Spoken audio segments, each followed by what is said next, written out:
phrase qui vous reste en mémoire? Je dirais, s'il y avait une phrase, ce serait plutôt une phrase de prière à la synagogue qui est construite absolument sur le modèle de la musique arabo-andalouse. Qui est une phrase par exemple comme Va ani tefilati lecha Adonai et ratzon Elohim berov hazlecha aneni bemet yish'echa. Ceci, c'est typiquement la musique arabe marocaine transposée en hébreu à la synagogue. Et pour moi, c'est vraiment une de ces axes transversaux entre la communauté juive et musulmane. Cette interpénétration à un moment donné qui fait que vous êtes là en train de prier dans la musique d'une autre communauté, laquelle va chanter cette musique que vous chantez en priant. Et je crois que c'est extrêmement, pour moi c'est très important, ceci. Alors si vous voulez, je vais vous montrer un objet. Donc peut-être que toujours le micro. On a perdu le micro. Peut-être prendre.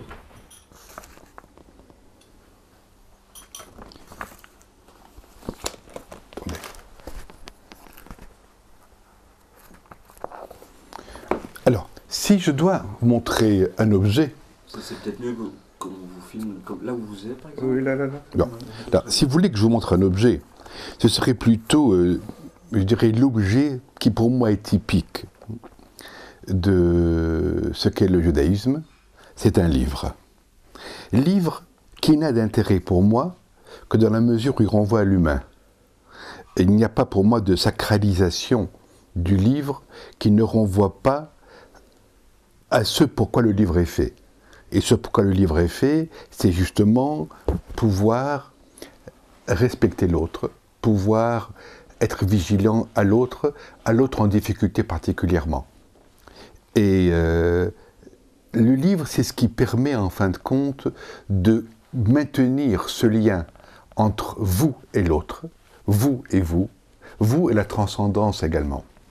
Alors par exemple, cet ouvrage-ci est, comme beaucoup de ces ouvrages judéo-marocains manuscrits, est un livre, dans ce cas particulier, avec des piyutim, donc des poèmes, qui sont des poèmes chantés en hébreu, ou bien, par exemple, voilà notre ouvrage également, vous voyez, avec des enluminures naïves, de piyutim aussi, avec toute une série de piyutim différents. Et vous avez également, dans un de ces ouvrages-là, celui-ci, est un ouvrage où les textes de la musique arabo-andalouse sont traduits en hébreu, ce qui fait qu'on peut les chanter en hébreu de la même manière qu'ils sont chantés en arabe. Et j'ai pas mal de ces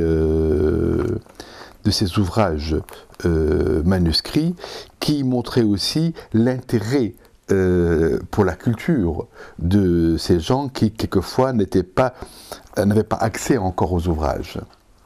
Donc s'il y a pour moi un objet qui joue un rôle important, c'est peut-être ces objets un peu naïfs, comme ça, mais qu'on sente même toute cette vigilance ou ce temps qui a été mis, toute cette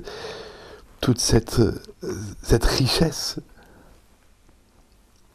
Et d'ailleurs, je rêve un peu un jour de faire voir cela par un expert pour voir qu'est-ce que l'on pourrait peut-être photocopier et mettre dans une sorte de catalogue qui pourrait être disponible pour les chercheurs ou pour ceux qui s'intéresseraient en tout cas à cette culture judéo-marocaine. Nous étions donc religieux comme l'ensemble des juifs marocains, pour qui ça allait de soi, et c'était le soir, quand nous faisions la prière du soir. Alors mon père, mon frère et moi, nous tournions autour du jet d'eau en chantant le premier psaume qui accompagne, qui précède la prière du soir. Et alors, c'était Les David Adonai Orive Yishai Mimera. Donc c'est les David de David.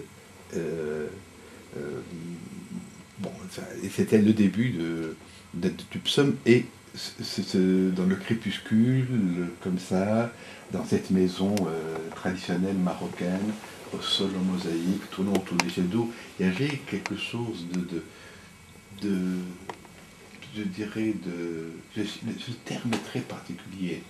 Ce serait quelque chose. Il y a un aspect spirituel, il y a un aspect de paisible, il y a un aspect serein, il y a un aspect de paix, de sérénité. Il y a quelque chose de très particulier.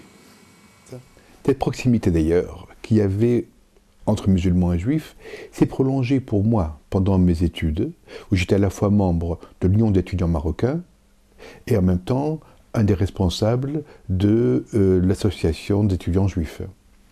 Et peut-être ce qui m'a amené en 1969, avec toute une série d'amis, à créer les comités Israël-Palestine, avec l'aide de Sartre entre autres, pour nous battre pour l'existence de deux États, palestiniens et israéliens, parce qu'il me semblait fondamental que cette tragédie du Moyen-Orient se résolve de la manière la plus respectueuse possible des droits de chacun. Et 69, ça a déjà l'air loin aujourd'hui, mais à l'époque, j'avais créé des comités qui existaient au niveau international, qui se sont battus, et dont certains des membres ont joué plus tard un rôle important en Israël ou ailleurs.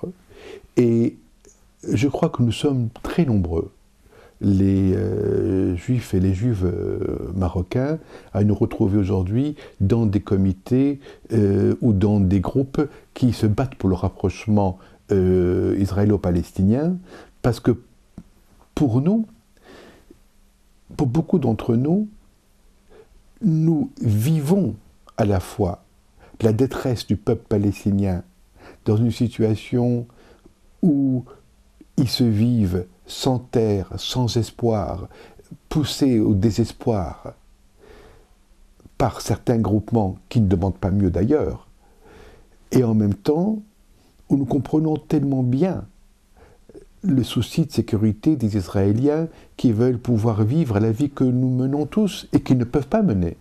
Et peut-être ce sentiment que j'ai de la justesse de la revendication palestinienne d'avoir un État palestinien à côté d'Israël, et de la justesse de la revendication israélienne de pouvoir vivre dans un État en toute sécurité, ceci est quelque chose, je crois, qui est commun à de nombreux juifs marocains qui ont gardé de leur passé cette sorte de capacité de pouvoir sentir les deux revendications et de tenter de les faire coexister. Et vous retournez parfois au Maroc ou... Enfin, c'est peut-être... Oui, je retourne de temps en temps pour des colloques ou des rencontres, etc. J'ai beaucoup d'amis marocains. Peut-être qu'on peut m'arrêter ou filmer un morceau là-dessus. Ce serait pas inintéressant. Ce qui est important de dire aussi, c'est que cette communauté juive marocaine est en grande partie du Maroc. Il en reste quelques milliers en ce moment.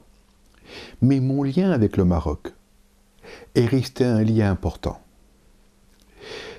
Je collabore régulièrement avec des confrères et des consoeurs, des psychiatres exceptionnels de qualité, d'intelligence, d'ouverture, aussi bien à Rabat, à Casa, à Tanger. Je suis invité fréquemment au Maroc à donner des séminaires.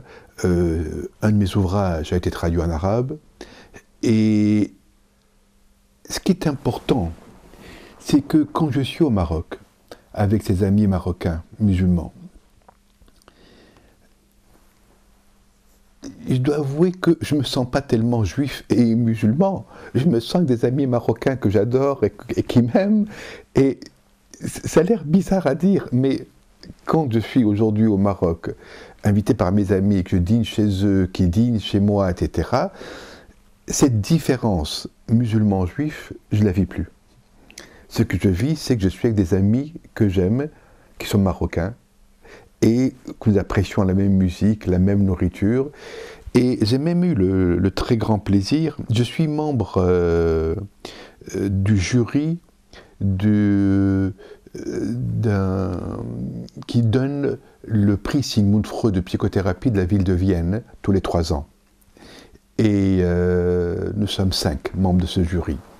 Et j'ai eu le plaisir, il y a quelques années, de faire nommer un psychiatre marocain, un psychanalyste remarquable, pour recevoir ce prix, que je lui ai remis personnellement à Vienne.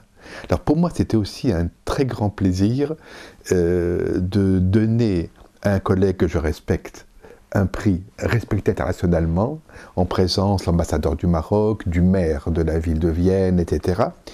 Et j'ai l'impression que cette relation que j'ai connue entre juifs et musulmans au Maroc s'est modifiée, je dirais, d'une manière telle qu'aujourd'hui, je ne pense plus en termes de communauté quand je suis au Maroc, mais en termes d'amis, en termes, je veux dire, quelque part, je considère ces collègues qui me sont proches comme la famille des amis. Et quand je suis chez eux, qu'il s'agisse de Tanger, de Rabat ou d'ailleurs, je suis comme chez moi. Alors peut-être c'est important aussi, et que ceci est peut-être plus spécifique à cette histoire judéo-marocaine, c'est le lien qu'on a pu garder avec un pays qui est un pays dont on a surtout le goût dans la bouche, qui est un doux goût, une odeur de menthe délicieuse, un contexte qui fait qu'on le retrouve avec plaisir.